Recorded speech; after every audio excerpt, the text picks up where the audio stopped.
What's happening, team? It's Liam from Lazarus Personal Training and a different location for you. I am filming on site at PPW. This is not going to be the final resting place for this. I just needed somewhere to set up, and here's a little glimpse of the ring. I'm even on a spinny chair. Anyway, let's get into it. This is AEW After Dark, where we look at the guys and girls on AEW Dark and ask ourselves, what exactly are they doing to propel themselves up onto the main roster or propel themselves back out the door? This week, I started looking at spots and moments in matches, but it's basically a bit of a breakdown of how I found AEW Dark this week.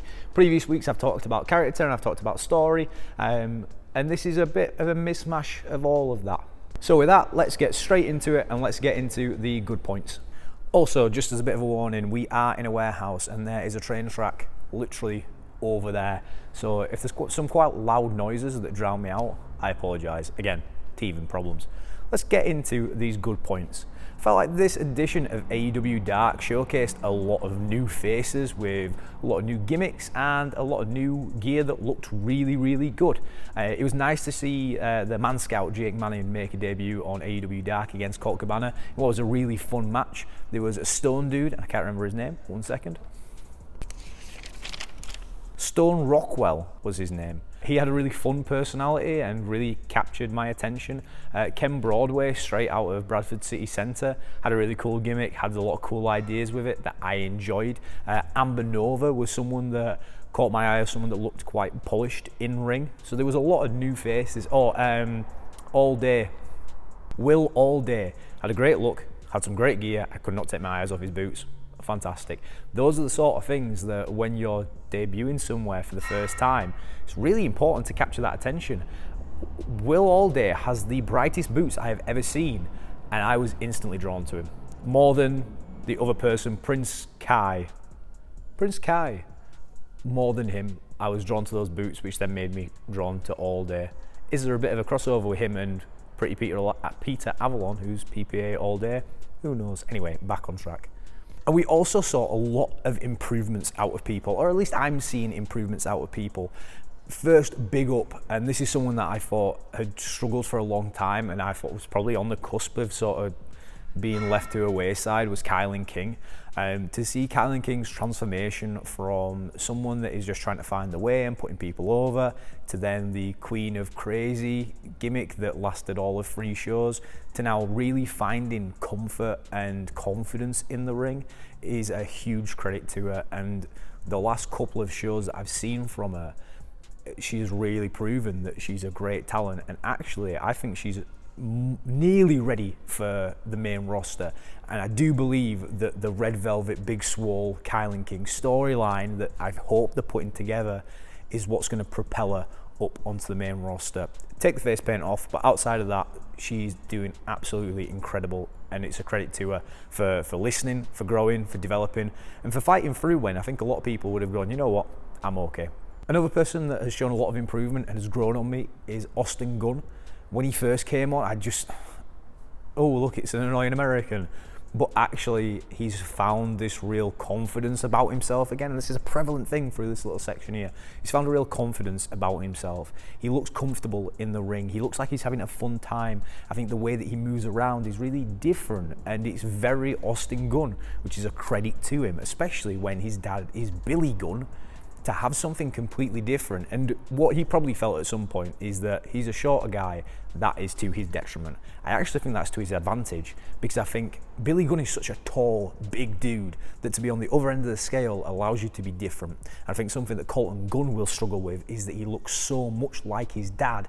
That's where he's really going to struggle to break out. But Austin Gunn has really grown on me, and I'm looking forward to seeing what he does in the future, which I wouldn't have said a couple of months back. And then the final bit out of these improvements has got to be Aaron Solo. How many weeks, if you've been watching these consistently, how many weeks have I said that Aaron Solo doesn't look comfortable as a face, that he's just there to put people over? Like, what are they doing with him? The factory and giving him this opportunity to be a heel, you could instantly see the change from him coming out as a face to him coming out as a heel. He obviously feels way more comfortable in that role. That's what he's built to do. This means that he can bump around for people and utilize his talent of bumping around and putting people over, but in a far more effective way. So I'm glad that he's doing that. And again, how long have I been saying that QT Marshall is a heel? He needed to do something else. That Anthony Ogogo absolutely bums off the Nightmare Factory, and it's really annoying. And Nick Comoroto is wearing a bathrobe, and here we go. QT Marshall is now the leader of the faction. Anthony Ogogo, now I can get behind disliking him because he bums off the Nightmare Factory or the Factory. And Nick Comoroto is still wearing a bathrobe. We'll get there eventually. And now for the not so good bits out of this AEW Dark. I like Luther. I think he's a really interesting character, and he has the eye thing on his head. Matt Sydal, I can give or take, but at least you know, bloody loves this third eye because he does it every 5 minutes. Now with two people that are like eyes, and they sort of play up to it a little bit, why was the cutoff not an eye rake? Like, why was that? Why did they not play that story of like, and the next match after does an eye rake? And it's like, bro, you take that story and you play into it because literally you both have eyes on your head. It wrote itself, and they didn't do it, and I was like, oh, okay. And whatever, it is what it is. It's an episode of AEW Dark. It's going to get forgotten about. But I would have just liked to have seen them play off of an obvious story about the both utilising the third eye thing, but whatever. And then Matt Sydal could have pretended to be blind, and he could have solved the eyes and been blind, and then eventually he gets his sight back, the third eye gimmick. Anyways, yeah, you see what I'm coming from.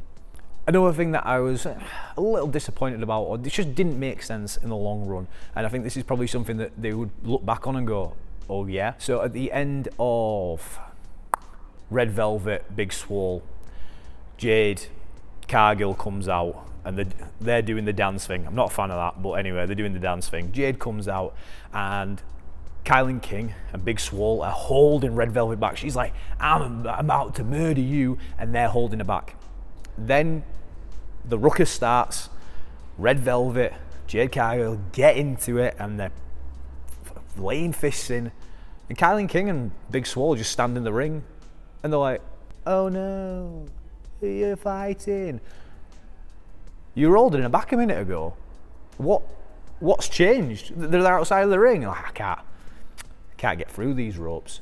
Like, if you're that determined to stop her fighting, then you should be there to pull her off. And if you're not that determined, then you shouldn't have stopped her.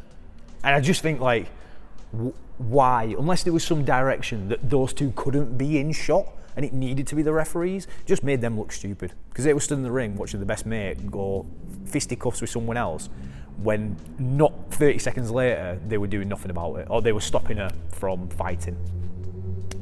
And then finally, on my not so good points, as much as I like the Varsity Blondes as wrestlers, I think Griff Garrison has some great talent, and I think Brian Pillman Jr. has some great talent.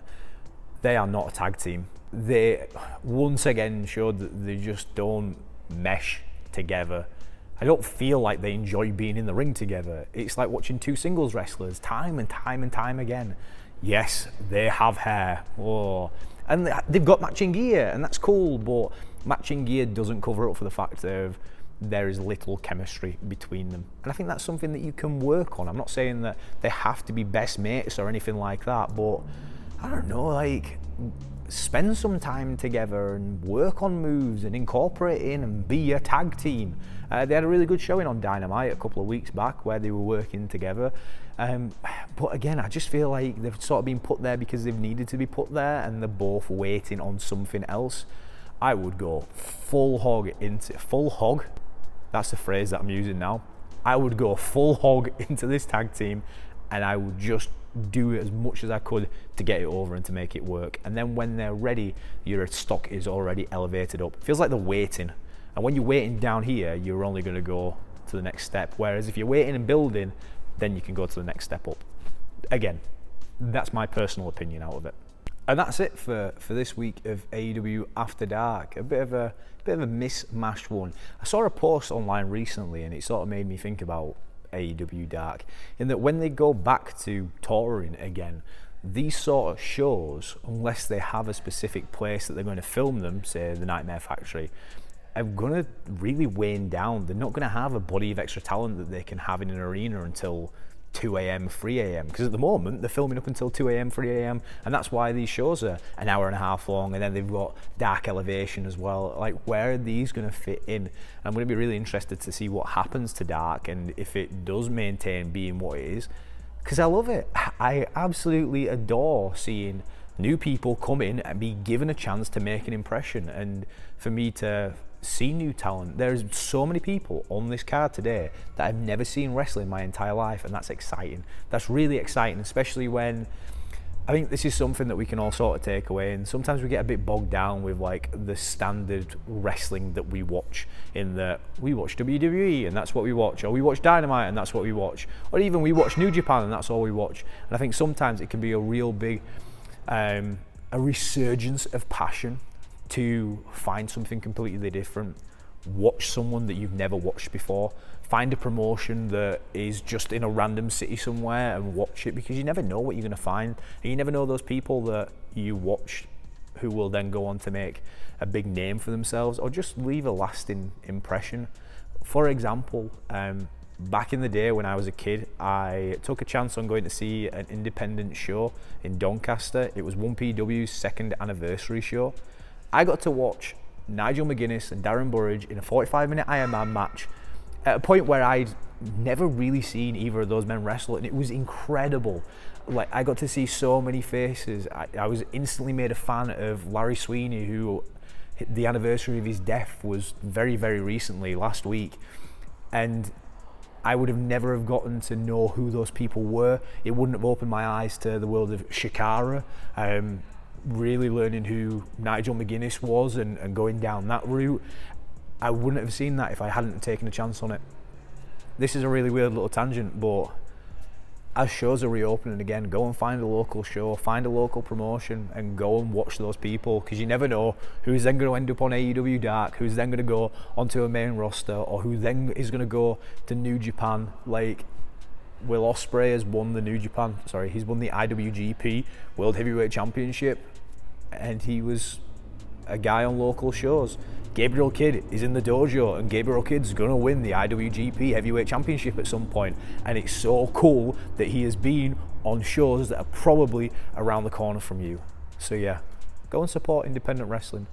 I've been Liam from Lazarus Personal Training. If you've enjoyed this video, give it a like, give it a share, and subscribe to the channel if you haven't already. Is there anything that you would like to see me talk about on these things? A certain topic, a certain wrestler? Let me know in the comments down below. I appreciate you watching, and I will catch you next time, probably in a different location because I am freezing.